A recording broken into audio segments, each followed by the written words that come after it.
இல்லைங்க. இன்னைக்கு நம்ம ஜங்கு ஃபர்ஸ்ட் ஷோ தான் பார்க்க போறோம். பார்ட் 9 போன பாட்டு இதோட கம்ப்ளீட் பண்ணியிருந்தேனா, இந்த மாரி டோரா ரொம்ப ட்ரிங்க்ஸ் பண்ணியிருந்திருப்பா. அதனால மேனேஜ் பண்ணியிருக்க முடியாது. என்ன பண்ணேன்னு தெரியாம நேரா ஜங்கு கிட்ட போய், "டோரா குடிச்சிட்டா என்ன பண்றது?" அப்படின்னு கேட்குறப்போ, அவன் மூஞ்சி கூட பார்த்துருக்க மாட்டான். "நான் பார்த்துக்கிறேன் நீ போ" அப்படின்னு சொல்லியிருந்திருப்பான். அதோட அந்த பாட்டுக்கு நான் கம்ப்ளீட் பண்ணியிருந்தேன். So let's continue to the part 9. இல்ல ஜங்குக் அது என்ன பிரச்சனை உனக்கு? அதான் வேணான்ட்டு அவன் வண்டியில் ஏறி போனில பிரிவலாட்டம். அப்புறம் என்ன நின்றுட்டுருக்க? ஊத்திட்டு போயிடுவேன். அடிச்சிட போகிறேன் இருக்கிற கோவத்தில். என்ன அடிப்பீங்களா அப்படின்னு அவளுக்கு கண்ணெல்லாம் கலங்கி அப்படியே ஒரு மாதிரி அவன் நின்றுட்டுருக்கான். அவன் கொஞ்ச நேரம் கழிச்சு தான் திரும்பி பார்க்குறான். அவன் இன்னும் போகவே இல்லை. கண்ணெல்லாம் கலங்கியிருக்கதை பார்த்ததும், ஏய் என்னடி என்ன அடிப்பேன்னு சொல்கிறீங்க? ஏ எதுக்கு? ஐயோ எதுக்கு கத்துறீங்க? நான் என்ன பண்ணேன்? நான் ஒன்றுமே பண்ணலையே. அவன் வண்டியில் ஏறி போனது அவ்வளோ பெரிய தப்பா? அதுக்கு இப்படி பேசுகிறீங்க? ஏய் போடி. என்னடி வேணும் உனக்கு? எனக்கு வீட்டுக்கு போகணும். வீட்டுக்கு போகணும்ல அவ்வளோதானே? ம். எதுக்கு அழுகிற? எதுக்கு கேவலமாக அழுகிற? சொல்லி எதுக்கு அழுகிற? உங்களுக்கு என்ன? எனக்கு வருது, நான் அழுகிறேன். உங்களுக்கு என்ன வந்துச்சு? நீங்கள் என் வீட்டுக்கு வரல. நான் வருவேன் வராமல் போ. உனக்கு என்ன வந்துச்சு? என்ன நான் சொல்கிறேன் திருப்பி சொல்கிறீங்களா? ஆமாண்டி ஆமாம். என்ன போ உனக்கு? ஜங்குக் அப்படின்னு ஜங்குக்கோட கையை பிடிக்கிறா. அவனும் திரும்பி பார்த்துட்டு, என்னடி பிரச்சனை உனக்கு அப்படின்னு அப்படியே கோபமாக வாயனை பார்க்குறான். வாயனுமே அப்படியே அவனையே பார்த்துட்ருக்க. ஷோ சின்ன பொண்ணுங்கிறத நிரூபிச்சுட்டே இருக்காளே அப்படின்னு வாயன் கிட்ட வந்து வாயோட ஃபேஸை பிடிச்சி அப்படியே கிஸ் பண்ணுறான். இந்த டைம் வாயனும் தடுக்கலை, அவனும் வேண்டான்னு விடலை. வாயனை கிஸ் பண்ணிட்டு, என்ன போதுமா? போதுமாடி உனக்கு இது? நீங்கள் மேலே கோபமாக இருக்கீங்களா? நீ என்ன லவ் பண்ணுறியா? தெரியல. என்னடி தெரிலன்ற? அப்புறம் கிஸ் பண்ணும்போது நீ எதுக்கு என்ன தடுக்கல? தெரியல. அப்போ உனக்கு இந்த கிஸ் பிடிச்சிருந்துச்சா? தெரியல. ஏய் அப்போ நான் எதுக்கிட்டாலும் நீ தெரியலன்னு தான் சொல்லுவியா? அப்படி தான் நினைக்கிறேன். ஓடி பைத்தியம் அப்படின்னு அவளை விட்டுட்டு போகிறான். வாயின் விட மாட்டேங்கிறான். ஆனாலும் ஜங்கு கையை அவன் ஏன் அவனோட கையை விட மாட்டேங்கிறா அப்படிங்கிறது அவளுக்கே தெரில. ஒரு மாதிரி அவனோட கையை பிடிச்சிட்டு, இப்போ நான் எதுக்கு உங்கள் கையை பிடிச்சிட்ருக்கேன்? மயிறு நீ தாண்டி என் கையை பிடிச்சிட்ருக்க. என் கையை பிடிச்சிட்டு என்கிட்ட வந்து ஏன் பிடிச்சிட்ருக்கேன்னு கேட்டால் எனக்கு என்னடி தெரியும்? பதில் சொல்லு. எனக்கு பதில் சொல்லு. என் கை பிடிச்சல எனக்கு பதில் சொல்லு. பதில் சொல்லணுமா? என்ன பதில் சொல்லணும்? ஒரு ஆம்பளை பையன் கையை பிடிச்சி எடுத்துட்டு பதில் சொல்லாமல் போகிற? சொல்லுடி சொல்லு. அது எனக்கு தெரியலையே. என்னடி நான் பார்த்தேன் எப்படி தெரியுது உனக்கு? தெரிலன்னு சொல்லிட்டு இருக்க. தெரியல, சத்தியமாக தெரில ஜங்குக் அப்படின்னு அவனே பார்த்துட்ருக்க. இங்கே போராவா நல்லா சரக்கடிச்சிட்டு அப்படியே ஜங்குக் மேலே வந்து தொப்புன்னு விழுந்து, டே அண்ணா எங்கே என்னடா பண்ணிகிட்ருக்க?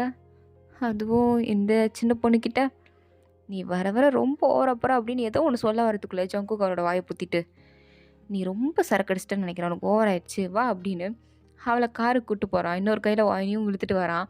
வாயானா என் கையை விடுங்க, நானே தனியாக நடந்து வருவேன். அப்படியா அப்படின்ட்டு அவனு கையை விட்டுட்டான். அந்த ஹீல்ஸில் அவள் நடந்து வரவும் முடியல. வரும்போது டோராவோட கையை பிடிச்சி நடந்து வருப்பா. இப்போ நடக்க முடியல, ஸ்டெப்ஸில் இறங்க கூட முடியல. அப்படியே ஒரு மாதிரி இன்னும் பார்த்துட்ருக்கா. நான் இப்போ எப்படி இறங்குறது? அவர் அப்பவுமே கூட்டிகிட்டு போனார். போகணும். தேவையில்லாமல் சீன் போட்டல, எனக்கு தேவை தான். இப்போ நான் என்ன பண்ணுறது அப்படின்னு அங்கேயே நின்று ஜங்குக்கே தான் பார்க்க. ஜங்குக்கு டோராவை காரில் வச்சுட்டு, என்ன பின்னாடி இருந்தவளை ஆளை காணும்னு பின்னாடி பார்த்தா பின்னாடி வாழை காணோம். ஒரு செகண்ட் அவனுக்கு ஷாக் ஆகிடுச்சு. எங்கடா போனோம்? கிளப்லேயே மாட்டிக்கிட்டாளா அப்படின்னு கிளப்பு வாசலில் பார்த்தா படி இறங்க தெரியாமல் அப்படியே திருட்டு முழிச்சு நின்றுட்டுருக்க. ஒரு 2 பசங்க வந்து நான் வேணா ஹெல்ப் பண்ணவா அப்படின்னு ஒரு மாதிரி மிஸ்பிஹேவ் மாதிரி அவட்ட பண்ணுறாங்க. அவளா என்னடா இவனுங்க எப்படி பண்ணுறாங்க? அதெல்லாம் ஹெல்ப் வேண்டாம், நானே போய்ப்பேன். என்ன பாப்பா அப்படி சொல்கிற? அவன் பாரு உனக்கு ஸ்டெப்ஸ் கூட இறங்க தெரில. நீ வேணா எனக்கு கும்பிட்டு இருக்கிறியா? நான் வேணா உன்னை தூக்கிட்டு போகிறேன். நீங்கள் ஒன்றும் என்னை தூக்கிட்டு போக வேண்டாம். என்னை கூப்பிட்டதுக்கு ஜங்குக் வருவார். ஜங்குக்கா யார் இது? உன் பாய் ஃப்ரெண்டா அப்படிலாம் கேட்குறாங்க. பாய் ஃப்ரெண்டா அப்படின்ற மாதிரி பார்த்துட்டு இருக்கும்போது ஜங்குக் வந்து நின்று அவங்க 2 பேரும் ஒரு முறை தான் முறைக்கிறான். அப்படியே 2 பேரும் வாயை மூடிட்டு உள்ளே போயிட்டானுங்க. அப்படியே திரும்பி வாயனம் முறைக்கிறான். வாயனுக்கா என்ன அவன் இப்போ பாரு என்னை பார்த்து முறைச்சிட்டே இருக்கான். நான் என்ன அடிச்சேனா இல்லை பிடிச்சி கடிச்சு வச்சேனா? எது இப்படி முறைக்கிறான்? இப்போ எதுக்கு என்னை இப்படி பார்த்து முறைச்சிட்ருக்கீங்க? அதான் நான் கூப்பிட்டு போகிறேன்னு சொன்னேன்ல.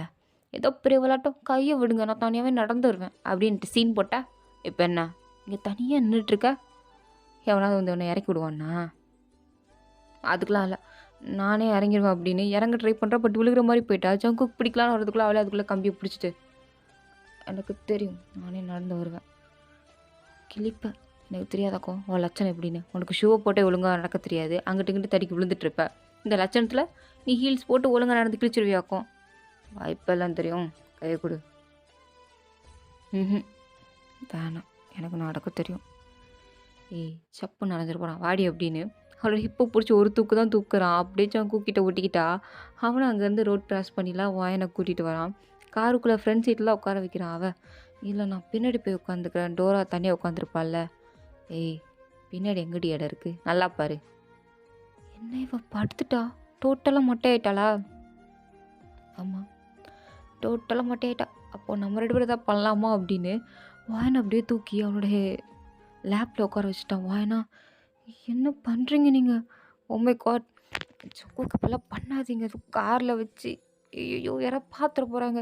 டோரா வேற இருக்கா, அவன் மயக்கத்தில் தாண்டி இருக்கா, அவளுக்கு ஒன்றும் தெரியாது. நீ வா அப்படின்னு வாயனோட சீக்ஸை பிடிச்சி அப்படியே கிட்ட இழுக்கிறான். வாயனுக்கு என்னமோ தெரில, இவன் பண்ணுறதெல்லாம் பார்த்தா இவனை தள்ளி விடவும் தோணலை, இவன் கிட்ட போகணுன்னு தான் தோணுது. அப்படியே ஒரு மாதிரி அவனை பார்க்குறா. அவன் என்னன்னா வாயனை பிடிச்சி நல்லா கிஸ் பண்ணி விட்டுட்டான். பத்தாத குறைக்கு வாயனோட கழுத்தை பிடிச்சி இழுத்து ஒரு கடியை வேற கடிச்சிட்டான் நெக்கில். அவளுக்கு அதெல்லாம் ரெட்டிஷ் ஆயிடுச்சு. அப்படியே ஜங்குக்கு முறைச்சி பார்த்துட்டு இது என்னது, என்ன பண்ணி வச்சுருக்கீங்க? ஏய் கட்டியை தாண்டி செஞ்சேன், அதுக்கு இப்படி ஆயிடுச்சு. சரி அவனால கிஸ் போடவா அப்படின்னு அந்த காகிதத்து மேலே போய் கிஸ்ஸும் பண்ணுறான். அவள் பார்க்குறான். ஷோ ஜங்கு விடுங்க, நான் போய் சீட்டில் உட்காந்துக்கிறேன், என்னை விடுங்க. விடுங்கன்னு சொன்னேன், உன்னை விட்டுறதுக்கு அடி பிடிச்சி வச்சுருக்கேன். எனக்கு மேலே கோபமாக இருக்குது. எனக்கு எதாவது பண்ணும், எதாவது பண்ணி என்னை சமாதானப்படுத்து. அது கூட நான் தான் கேட்டு வாங்கணுமா? அது சரி, நான் எதுக்கு உங்களை சமாதானப்படுத்தணும்? நான்லாம் படுத்த மாட்டேன். அப்பப்போ அப்படின்னு அப்படியே வானை தூக்கி சீட்டில் உட்கார வச்சுட்டு சீல் பட்டை போட்டுக்கோ, நான் கார் எடுக்க போகிறேன். ஜங்கு இப்படி பண்ணாதீங்க ஜங்கு. என்னடி பிரச்சனை உனக்கு? லவ் பண்ணுறேன்னு கேட்டால் இல்லைன்ற, தெரிலன்ற, இன்றைக்கி கூட வண்டியில் போகிற, எப்போ இருந்தாலும் என்கிட்ட ரொமான்ஸ் பண்ணுறேன், என்னடி நினச்சிட்ருக்க? சரி அப்போ நீங்கள் என்ன லவ் பண்ணுறீங்களா? ஆமாம் லவ் பண்ணாமலாம் அவன் பின்னாடி சுற்றுறேன் அப்படின்னு அவன் ஓப்பனாக ஒத்துக்கிட்டான். வாயின் பார்க்குறா. என்ன டப்புக்குன்னு இப்படி சொல்கிறீங்க? நீ கேட்ட நான் ஆன்சர் பண்ணேன் அவ்வளோதான் அப்படின்னு அவன் கார் எடுக்கிறான். வாயின் சீட் பெல்ட் போல அப்படி விழுகிற மாதிரி போயிட்டா. ஜங்குக்கு ஒரு செகண்ட் கூட யோசிக்கல, காரை பிரேக் போட்டு அப்படியே கையை பிடிச்சி இழுத்துட்டான். பைத்தியக்காரி, தெளிவாக சொன்னனா இல்லையா சீல் பெல்ட்டை போடுன்னு? இல்லை நான் ஷாக்கில் இருந்தேன், கிரிச்ச அப்படின்னு அவனே கிட்ட வந்து சீட் பெல்ட்லாம் போட்டுட்டு கோமா உட்காந்து கார் ட்ரைவ் பண்ணிகிட்ருக்கான். ஆனால் வாயன் கொஞ்ச நேரம் கூட விடாமல் ஜங்குக்கே தான் பார்த்துட்ருக்கான். அவளுக்கே தெரில நம்ம இப்போ எதுக்கு இவனை உட்காந்து பார்த்துட்ருக்கோம், இவன் நம்ம கிட்டே வந்தால் நம்ம சும்மா உட்காந்துட்ருக்கோமே, தடுக்க கூட இல்லையே, அப்போ இவனை நம்ம என்ன லவ் பண்ணுறோமா, நம்ம என்ன பைத்தியமா அப்படின்ற மாதிரி தான். அவன் எதுவுமே புரியாமல் அப்படியே அவனே பார்த்துட்ருக்கா. அவனுக்கா டிரைவிங்கில் கான்சன்ட்ரேட்டே பண்ண முடியல. சடக்குன்னு வண்டி நிப்பாட்டி, என்னடி பிரச்சனை உனக்கு? என்ன பிரச்சனை? ஒன்றே என்னை வண்டியை ஓட்ட விடு, இல்லையா சும்மா இரு, எதுக்கு என்னை போட்டு நோண்டுற? நான் ஒன்றுமே பண்ணலையே, நான் பாட்டுக்கு இந்த சீட்டில் தானே உட்காந்துருந்தேன், வேறு என்ன பண்ண அவங்கள? உங்களை பிடிச்சி கிஸ் பண்ணனா, இல்லைனா உங்கள் மடியில் வந்து உட்காந்தனா, இல்லை ஏதாவது எங்கள் விரலை வச்சு உங்கள் காதை குடஞ்சிட்டு இருந்தேனா, இல்லை உங்கள் கண்ணை தான் கிள்ளிட்டு இருந்தேனா, இல்லை உங்கள் மூக்கு பிடிச்சி கிள்ளனா? சொல்லுங்கள் என்ன பண்ண? அடி பாவி, நல்லா வருதிய வாயில் அப்படின்ற மாதிரி வாயின் அப்படியே முறைச்சி பார்த்துட்டு, ஏண்டி அப்புறம் என்ன டேஷுக்கு என்னை பார்த்துட்டு இருந்த? எதுக்கு என்னை பார்த்துட்ருக்க? ஏன் அந்த ஜன்னலை திறந்து அது வழியாக பார்க்க வேண்டியதானே, எதுக்கு என்னையே பார்த்துட்ருக்க? எனக்கு உங்களை பார்க்கணுன்னு தோணுச்சு, பார்த்துக்கிட்டே இருக்கணும்னு தோணுச்சு, பார்த்தேன். ஏன் தப்பா? நான் பார்த்தா உங்களுக்கு எங்க? நீங்கள் தான் மேலே கோவமாக இருக்கீங்கல்ல, நீங்கள் பாட்டுக்கு ரோட்டை பார்த்து வண்டி ஓட்ட வேண்டியதானே, இதுக்கு என்ன பார்க்குறீங்க? நீ எதுக்கிட்ட நீ பார்க்குற? நீ என்னை பார்க்கறதுனால நமக்கு பார்க்க தோணுது, இல்லாட்டாலும் நீங்கள் என்னை பார்க்க மாட்டீங்களோ அப்படின்ற மாதிரி ஒரு கேள்வி கேட்க ஜங்குக்கு எந்த ஒரு பதில் சொல்லாமல் அப்படியே அவன் பாட்டுக்கு இறங்கி குல்ஃபி விற்றுட்ருக்கு. அதை போய் ஒன்று வாங்கி சாப்பிட்டுட்ருக்கான். வான் பின்னாடியே அப்படியே காரை விட்டு இறங்கி நடந்து வரா வந்து. ஹலோ ஹலோ சார், கொஞ்சம் இங்கே பார்க்குறீங்களா? என்னடி, என்ன பிரச்சனை? எனக்கும் குல்ஃபி வாங்கி தரீங்களா? இந்த கருமத்துக்கு தான் இறங்கி வந்தியா? ஆ பின்னா நீங்கள் மட்டும் இறங்கி வந்து சாப்பிட்றீங்க, எனக்கு போய் வாங்கிக்கோ, எவ்வளோ வேணுமோ வாங்கிக்கோ. ஆனால் 2 தான், அதுக்கு மேலே தின்னு சளி பிடிச்சிருக்குன்னு கடந்துன்னு வச்சுக்கோ, ஏன் தூக்கி போட்டு மிதிப்பேன். 2 தான் சாப்பிட்ணும். எனக்கு 3 சாப்பிட்டுக்கிறேனே, எனக்கு எப்பவுமே 3 தான் லக்கி நம்பர். ப்ளீஸ்.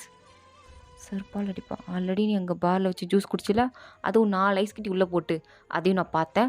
இதில் அந்த ஐஸ் கட்டி வர தனியாக வாய்க்குள்ளே போட்டில, அதையும் நான் பார்த்தேன். பார்த்துட்டிங்களா? ஐயோ, நீங்கள் பார்த்துருக்க மாட்டீங்கன்னு நினச்சனே அப்படின்னு வானை அதை நினச்சி சிரிச்சிட்டு, சரி நான் 3 மட்டும் சாப்பிட்டுக்கிறேன், கொன்றுவேன். அண்ணா இதில் நீங்கள் 1 மட்டும் கொடுங்க அப்படின்னு ஒரே ஒரு ஐஸ்கிரீமை மட்டும் வாங்கி வானிக்கையில் கொடுத்துட்டு, 1 தான் சாப்பிடு. சரி அப்படின்னு அவளும் சாப்பிட்றா. அப்போ இந்த ரோட்டில் நிறையா பசங்க வந்து வண்டியில் போயிட்டுருக்கானுங்க. போகிற வர எல்லாரும் வானை தான் திரும்பி பார்க்குறான். பிகாஸ் அப்படி ஒரு நைட் டைமில் ரோட்டில் ஒரு ஒயிட் கலர் ட்ரெஸ் போட்டு ஒரு அழகான பொண்ணு ஐஸ்கிரீம் சாப்பிட்டுட்டு இருந்தால் யார் தான் திரும்பி பார்க்க மாட்டா? ஸோ எல்லோரும் திரும்பி தான் பார்த்துட்டு போகிறாங்க. வானும் பார்க்குறா, என்ன எல்லாரும் நம்மளே பார்க்குறா அப்படின்னு அப்படியே திரும்பி பார்த்தா சக்கு முறைக்கிறான். வாயனை கிடையாது. அப்படி பார்த்துட்டு போகிறவனுங்கள இன்னும் பொம்பளை பிள்ளைய பார்த்ததே இல்லை, எப்படி பார்க்குறானுங்க, கொண்டு 2 தூண்டி எடுத்துருவோம் அப்படின்ற மாதிரி பார்த்துட்டு இருக்கும்போது வாயின் வேணுக்குனே, ஜங்கு ஏன் இந்த பசங்களை என்னையே பார்த்துட்டு போகிறாங்க? ஏன் உனக்கு அது தெரியாதா? தெரியாதனால தானே கேட்குறேன். சாவாடி வாங்குவடி என்கிட்ட பேசாமல் இரு, என்ன சாவடிச்சிருவேன். போத்திக்கிட்டு போய் காரில் போய் உட்காரு. நீ போ, நீ எதுக்கு வெளில வந்த? போ போய் நீ காரில் போய் உட்காரு. ஏன் ஏன் ஏன் உட்காரணும்? என் இஷ்டம், நான் பாடி இங்கே நிற்பேன். அப்படியா, அப்போ நீ நில்லு அப்படின்னு அவன் பாட்டுக்கு கார் எடுத்துகிட்டு போயிட்டான். வாயனை தனியாக விட்டுட்டு. வாயனா அப்படியே அந்த குல்ஃபி விற்கிற அண்ணனை பார்க்குறான். அந்த அண்ணனும் அவர் பாட்டுக்கு வண்டியை தள்ளிட்டு போயிட்டுருக்காரு. வாயன் கையில் ஒரு குல்ஃபியை மட்டும் வச்சுட்டு, இப்படி நான் நடு ரோட்டில் விட்டுட்டு போயிட்டாரே, ஆனாலும் திரும்பி வருவார் அப்படின்னு அவள் கொஞ்சம் கூட பயப்படாமல் அங்கே ஒரு சின்ன கல் இருக்கும், அது மேலே உட்காந்து குல்ஃபியை பாட்டுக்கு சாப்பிட்டுட்டு இருக்க. அதை கரெக்டாக அவள் குல்ஃபியை சாப்பிட்டு அந்த குச்சியை கீழே போடுறா. ஜங்குக்கு மறுபடியும் காரில் வரான். வாயின் சிரிச்சிட்டு, தெரியுமே, எனக்கு தெரியும், என்னை தனியாக விட்டுட்டு நீங்கள் போக மாட்டீங்கன்னு எனக்கு தெரியுமே அப்படின்னு ஒரு மாதிரி சிரிச்சுட்டு எந்திக்கிறா. ஜங்குக்கு பார்த்துட்டு அவனுக்கும் சிரிப்பு தான் வருது, இருந்தாலும் சிரிக்காம, நான் தான் கார் எடுத்துகிட்டு போகிறேன்னா பின்னாடி ஓடி வர வந்தேன் தானே, இங்கே உட்காந்து ஹாய் குல்ஃபி சாப்பிட்டுட்டு இருக்கீங்க மேடம், அவ்வளோ திமுறா உனக்கு? பின்னாடி ஓடி வந்தா நான் நிப்பாட்டுவேன்ல. சாரி சக்குக்குன்னு கேட்குறியாடி? கேட்கவே மாட்டேன். அப்படியே திமுறு பிடிச்சவன உட்காந்து அப்படியே மேடம் கூலாக குல்ஃபி சாப்பிட்டுட்டு இருக்கீங்களோ? நான் ஏன் கார் பின்னாடி ஓடி வரணும்? எப்படியும் நீங்கள் வந்து நிப்பாட்டுவீங்கன்னு எனக்கு தெரியும். அதனால தான் நான் பாட்டுக்கு கூலாக உட்காந்து குல்ஃபி சாப்பிட்டுட்டு இருந்தேன். கரெக்டாக அது சாப்பிட்டு முடிக்கும்போது நீங்களும் வந்துட்டீங்க. ஸோ நான் எதுக்கு பயப்படணும்? நீங்கள் தான் வருவீங்கன்னு எனக்கு தெரியுமே அப்படின்னு அவள் அசால்ட்டாக பதில் சொல்கிறா. ஜங்குக்கு இதுலேயே லைட்டாக இம்ப்ரெஸ் ஆகிட்டான். அப்படியே அவளை மேலே எங்கேனே பார்த்துட்டு, உனக்கு வர வர ரொம்ப கொழுப்புடி, ரொம்ப கொழுப்பு. கொழுப்பா எனக்கா இருக்குமோ அப்படின்னு அவள் அப்படியே ஜங்குக்கை பார்க்குறா. அவள் இப்போ தான் ஒரு மாதிரி ஃபீல் பண்ணுறா. ஏன்னா ஜங்கு கிட்டே இருக்கும்போது தான் அவங்க அம்மா அப்பா இல்லாத அந்த தாட்ஸு, அந்த கஷ்டம் இல்லாத மாதிரி அவள் ஃபீல் பண்ணுறா. கொஞ்சம் அவள் கம்ஃபர்டபுளாக ஜங்கு கிட்ட மட்டும்தான் அவள் ஃபீல் பண்ணுறா. அது அவளுக்கே நல்லா தெரியுது. ஸோ அதனால தான் ஜங்கு கிட்ட ஒரு அட்டாச்மெண்ட் வந்து அவளுக்கு ஏதோ சம்திங் இருக்கிற மாதிரியே அவளுக்கு தோணுது. அதனால தான் ஜங்கு கிட்ட இவ்வளோ பண்ணுறா. இத்தனை நாள் இப்படி இருந்தோம், இப்போ என்னடா திடீர்னு இப்படி மாறிட்டோங்கிறது அவளுக்கே தெரியாமல் அப்படியே அவனை பார்த்துட்ருக்க. என்ன இப்படியே தான் ரோட்டில் நிற்க போறியா? போகிற வரவளை அவனை பார்த்துட்டே போகணுமா? என்ன சந்தேகப்படாதீங்க சரியா அப்படின்னு அவள் பாட்டுக்கு காருக்குள்ளே போய் உட்காந்துட்டு, சீக்கிரம் அந்த வண்டி எடுங்க. நான் என்ன டிரைவரா? இல்லையே, நீங்கள் டிரைவர் நான் எப்போ சொன்னேன்? நீ ஒரு மாதிரியா தாண்டி பேசுகிற. உனக்கு இன்றைக்கி என்ன ஆச்சு? சரக்கு இருக்க அடிச்சிட்டியா என்ன? தெரியல, ஆப்பிள் ஜூஸ்னு கொடுத்தானுங்க, ஒரு வேளை இருக்கலாம் அப்படின்னு அவள் இன்னும் அப்படி தான் பேசுகிறா. ஜங்குக்கு புரியவே இல்லை. நேற்று வரைக்கும் அம்மாஞ்சியாக இருந்தால் இன்றைக்கி என்னடா இப்படிலாம் பேசுகிறாளே அப்படின்னு அவனை யோசிச்சுட்டே காரை ஓட்டிகிட்டு வீட்டுக்கு வந்துட்டான். வீட்டுக்குள்ளே போகும்போது அவன் தான் டோராவை தூக்கிட்டு போகிறான். அவங்க அம்மா பார்க்குறாங்க. என்னடா இது, இவ இப்படி வந்திருக்கா, என்ன ஆச்சு? என்னத்த சொல்லம்மா, உன் பொண்ணு வழக்கம் போல் கிளப்பில் சரக்கு அடிச்சுட்டு ஆடிட்டு இருந்திருக்கா. நினச்சேன் இந்த கழுது இப்படி தான் பண்ணுவான்னு. வாயினங்கடா, கவலைப்படாத, அவள் சரக்கு அடிக்கல, ஒன்றும் அடிக்கல. அங்கே பாரு, ஹீல்ஸை போட்டு நடக்க தெரியாமல் அதை கழட்டிட்டு கையில் எடுத்துகிட்டு வருது பாரு அப்படின்னு சொல்கிறான். வாயினா அவள் பாட்டுக்கு அந்த ஹீல்ஸை கழட்டி வெறுங்காலோட தான் வீட்டுக்குள்ளே வர. ஆண்டியை பார்த்ததும், ஆண்டி என்ன இன்ன வரைக்கும் முடிச்சுட்டு இருக்கீங்க, சாப்பிட்டீங்களா இல்லையா அப்படின்னு அசால்ட்டாக கேட்குற. ஆண்டி பார்க்குறாங்க. போகிற வரைக்கும் ஒரு மாதிரி இருந்தா, இப்போ என்ன வேறு மாதிரி பிஹேவ் பண்ணுறா. வாணி இப்படிலாம் பேசுவாளா என்ன அப்படின்னு ஆன்ட்டிக்கே ஷாக்கு. அவங்களே ஒரு மாதிரி தகச்சு போய் தான் பார்த்துட்ருக்க. வாயன், என்னாச்சு ஆன்ட்டி, ஏன் இப்படி பார்க்குறீங்க? ஒன்றும் இல்லை வாயன், ஒன்றும் இல்லை. நீ ஓகே தானே? எனக்கு ஏதோ இப்போ தான் ஆன்ட்டி ரொம்ப ரிலீஃபாக ஃபீல் ஆகுது. சரி ஆன்ட்டி, நான் நல்லா சாப்பிட்டுட்டேன், எனக்கு தூக்கம் வருது, நான் தூங்க போகிறேன், பாய், குட் நைட் அப்படின்னு. இது வரைக்கும் ஆன்ட்டி ஹக் பண்ணியிருக்க மாட்டா. ஆனால் ஃபர்ஸ்ட் டைம் ஆன்ட்டி ஹக் பண்ணிவிட்டு பாய் ஆன்ட்டி, குட் நைட் அப்படின்ட்டு பாட்டுக்கு ரூம்குள்ளே போயிட்டா. ஜங்குக்கே பார்க்குறான், என்னம்மா இது அப்படின்னு ஒரு பார்த்துட்டு இருக்கும்போது ஜங்குக்கோட அம்மா கேட்குறாங்க, டே ஜங்குக்கு, என்னம்மா வாங்கிக்கிட்ட ஏதோ ஒரு டிஃப்ரெண்ட் தெரியுதுல்ல உனக்கு? ஆமாம்மா, எனக்கே தெரில, கிளப்புக்கு வந்ததுலேருந்து அந்த பிள்ளை ஒரு மாதிரியாகவே என்கிட்ட பண்ணிகிட்டு இருக்கா. ஒரு மாதிரி டிஃப்ரெண்ட்டாக பேசுகிறா. இதுக்கு முன்னாடி ஒரு மாதிரி சோகமாக ஃபேஸை ரொம்ப சேடாக வச்சுட்டு பேசிகிட்டு இருந்தா. ஆனால் இப்போ அவகிட்ட ஏதோ ஒரு சேஞ்ச் தெரியுதுமா. எனக்கும் அதான்டா, வாணி இவ்வளோ சந்தோஷமாக பேசி நான் பார்த்ததே இல்லை. சின்ன பிள்ளையா இருக்கும்போது பார்த்தது, ஆனால் இப்போது வாயின் சோகமாக இருந்து தான் பார்த்துருக்கேன். அது எப்போ பாரு அவங்க அம்மா அப்பா ஃபோட்டோ பார்த்து அழுதுகிட்டே இருப்பாள். ஆனால் இப்போது எல்லாத்துலேருந்தும் ஓவர் கம் ஆன மாதிரி தெரில. எனக்கே தெரியுதுமா அப்படின்னு அவனும் சிரிச்சுட்டு அவனோட ரூம்குள்ளே போகிறான். அவங்க அம்மா பார்க்குறாங்க. எனக்கு தெரிஞ்சு ஜங்குக்கால தான் வாயின் இப்படி மாறிட்டான்னு நினைக்கிறேன். எல்லாத்துக்கும் காரணம் இவனாக தான் இருப்பான். கடவுளே, எதாவது நல்லா போனால் சரி அப்படின்னு அவங்க அம்மாவும் இதை போய் அப்படியே அவங்க ஹஸ்பண்ட் கிட்ட தான் சொல்லிகிட்டு இருக்காங்க. அவரும் ரொம்ப ஆர்வமாக, பரவாயில்ல, நல்லது நடந்தால் சரி அப்படின்னு தான் நினச்சிட்டு இருக்காரு. இங்கே வாயினே கழையில் அவளை சுற்றி சுற்றி பார்க்குறா. பார்த்துட்டு, உனக்கு என்ன ஆச்சு? இத்தனை நாள் நல்லா தானே இருந்தேன். இத்தனை நாள் நல்லாவா இருந்தேன்? இல்லை, நல்லாவே இல்லை. ஆனால் வாயன், உனக்கு என்ன ஆச்சு? ஏன் ஜங்குக்கு உன்கிட்ட பேசலை அப்படின்னு தெரிஞ்சதும் நீ ஏன் ஒரு மாதிரி பிஹேவ் பண்ண? அவன் உன்னை பார்க்கல, எல்லாரும் உன்னை தான் பார்க்குறாங்க, நீ அழகாக இருக்க. ஆனால் ஜங்குக்கு மட்டும் உன்னை பார்க்காம மூஞ்சி தூக்கி வச்சுட்டு உனக்கு பின்னாடி சேஃபாக நின்னாரு. உனக்கு எதுவும் ஆயிடக்கூடாது, உன் பின்னாடி யாரும் வந்து ஆடக்கூடாதுன்னு. அதுலேருந்து நீ இப்படி மாறிட்ட. உனக்கு என்ன அவனுக்கு பிடிச்சிருக்கா அப்படின்னு மிரர் வழியாக அவளே பார்த்து கேட்டுட்ருக்க. ஹேண்ட்ஸில் கிடைச்ச மாதிரி தெரில, ஒரு மாதிரி சவத்தில் தான் முட்டிக்கிட்டு இருக்கா. அப்போ கரெக்டாக ஜங்குக்கு அந்த சின்ன ஹோல் வேலையை எட்டி பார்க்குறான். வாயின் இப்படி முட்டிகிட்டு இருக்கதை பார்த்ததும் நினச்சேன், அப்போமே நினச்சேன், என்னடா ஒரு குதர்க்கமாக பேசுகிறாளே, என்ன நடந்திருக்குமோன்னு. தெரிஞ்சு போச்சு, இவளுக்கு பைத்தியம் தான் பிடிச்சிருக்குங்கிறது தெளிவாக தெரிஞ்சு போச்சு அப்படின்னு ஜங்குக்கு பார்த்து சிரிச்சுட்டு ரூம்குள்ளே போகிறான். வாயனும் இப்போ நைஸாக வந்து ஜங்குக்கு ரூம் எட்டி பார்த்துட்ருக்கா. அந்த சின்ன ஹோல்வேலை எட்டி பார்க்குறா. ஜங்குக்கு ரூம்குள்ளே இல்லாத மாதிரி தெரியுது. என்ன இவர் ரூம்குள்ளே இல்லை, அப்போ எங்கே போயிருப்பாரு அப்படின்னு கரெக்டாக திரும்புகிறா. பார்த்தா ஜங்குக்கு பின்னாடி நின்றுட்டுருக்கான். என்ன இங்கே அப்படின்னு கேட்குறான். வாயனா, சும்மா வந்தேன் அப்படின்னு சொல்லிகிட்டு இருக்கா. ஸோ இதோட இந்த பாட்டு வந்து கம்ப்ளீட் ஆகுது. தேங்க் ஃபார் வாட்சிங் காஸ். இந்த வீடியோ உங்களுக்கு பிடிச்சிருந்தா லைக் பண்ணுங்கள் அண்ட் ப்ளீஸ் மறந்துடாம சப்ஸ்கிரைப் பண்ணுங்கள். ஓகேவா, டாடா, bye, see you later, bye.